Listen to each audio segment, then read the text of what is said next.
All right. Hi, guys. I'm Josh. And I'm Miranda, and we are going to be talking about carpal kinematics today. And we're going to be specifically talking about what are friendly movers and unfriendly movers based on the type of injury.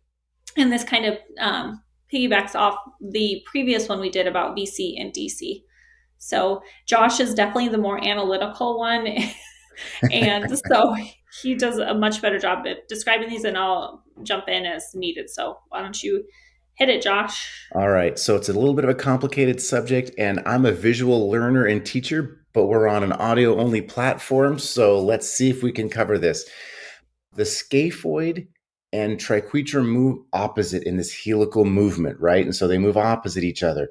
The scaphoid moves into flexion and what we call pronation, and the triquetrum moves into extension and that wrist pronation. And then when we get wrist extension, the scaphoid moves into extension and more towards supination, not necessarily rolling the forearm into supination, but it like shows its volar surface and presents that more. That's what we're referring to as supination. So in this conversation, when we say supination, pronation, it's the plane of movement that the scaphoid is doing, not the reflective movement of the forearm. So we're talking about different concepts here. When we talk about tendons, external structures that help stabilize the wrist, some of them encourage the the scapholunate ligament to be a little bit more taut and held together. And some of them encourage the lunotriquetral ligament to be taut and held together. And so we're going to talk about which ones are friendly to the SL and which ones are friendly to the LT. So the SL friendly muscular tendinous units are the ECRL, ECRB, the abductor pollicis longus, and the flexor carpi ulnaris. And so think about what those muscles do. They pull the wrist on the radial side into extension and a little bit of radial deviation. And then the FCU pulls that wrist into flexion, and because of its line of pull has a little bit of an oblique pull and pulls it into a rotation that looks like it's a little bit of supination. And so those muscles, when grouped together, help to approximate the scaphoid up against the lunate. Those are friendly to the SL, but they are unfriendly to the LT. So the Okay, same is so true of the LT. If I have the ECU, that muscle pulls, the muscle tendinous unit pulls the wrist into extension and ulnar deviation. And the FCR has a tendency to be a little bit of also LT friendly because it pulls the wrist into flexion and a little bit of that rotational movement obliquely into pronation. Now, the FCR, because of its pull around the scaphoid, the second half of the movement is a little bit less LT friendly, but the FCR and the ECU are LT friendly and SL unfriendly. And the ECRL, ECRB, APL, and FCU are SL friendly and LT unfriendly. So lots of stuff there. We've got charts for this stuff, but just to kind of give you the audio version of it, that's the friendly and unfriendlies. okay, so just to recap, SL friendly is ECRL, ECRB, APL, APB, Mm-hmm. and FCU. And then Yes. sometimes FCR is a carpal friendly, but it's only for partial SL injuries. Yeah, it's not the same. It's not the same universal truth with that one. That one has some variation to it. And I think that one, there's different publications showing different things. So I think the FCR is a little debatable for being an SL friendly. I think there's some studies showing it is and some that it isn't. So I would do that one with caution and maybe if only it was a minor or partial tear. And so what do you mean when you say we would work with that one? What does it look like to treat someone with an LT or an SL and think, okay, I know these muscles and I can see a list or whatever. These are friendly and unfriendly. What does it mean to actually do something with those? Yeah, so I think, at least in my clinic, I'll start by doing isometrics. I feel like those are easier for people to grasp than some of the more dynamic movements like dart throwers. So we'll start with doing some isometrics. I show them, how to do it using their other hand or maybe up against a wall.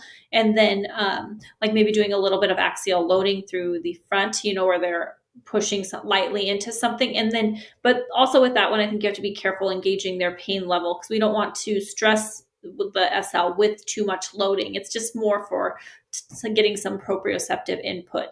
So doing isometrics, if you're going to do dart throwers, making sure that the patient knows how to do it correctly. So there are, dart thrower splints you can make, but I think those are overly complicated and sometimes hard for patients to use. So when I'm showing them the dart throwers, I might just tell them, hey, pick up this light object or cup off of the table. I don't say like a coffee cup, but maybe like a plastic one. So they're getting that movement into a dart throwers type plane.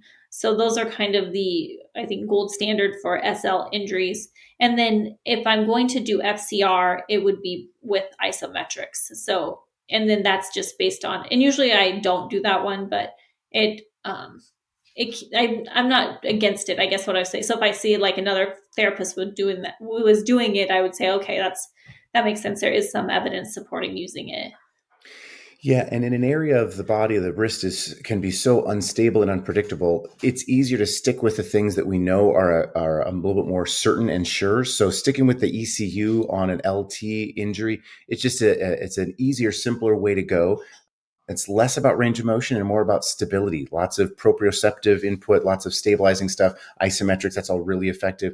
But yeah, doing the FCR certainly supported by the literature as sometimes good, but because there's an if factor in there, I'd stick with the ECU for sure.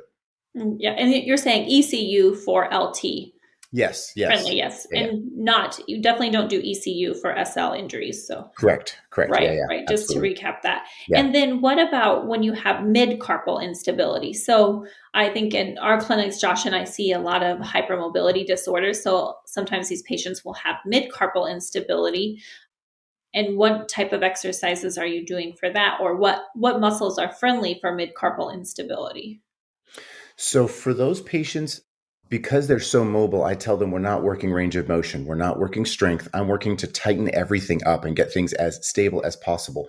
So that's when I really rely on the research that's showing that lots of static or isometric proprioceptive hold and static dynamic stability. So I'll do like, maybe I'll pull out the power web or teach them how to do it into a pillow where they're doing some axial loading, all within tolerance, all very light load, just to get that a little bit of compression. But it's like I tell them it's like standing on one foot. Your ankle is super active, but it's not really going anywhere. And so I try to get them to do those kinds of activities, static holds, axial and those kinds of things, to be a little bit less dynamic on a joint that has too much movement in those cases. Right. And I think with wrists, we always tell patients we want you to have a strong, stable, pain free wrist, not this like really mobile, loose wrist, because we know that leads to problems, instability patterns, pain long term. So with a lot of the wrist stuff, I'm a big fan of erring more on the side of stability over mobility.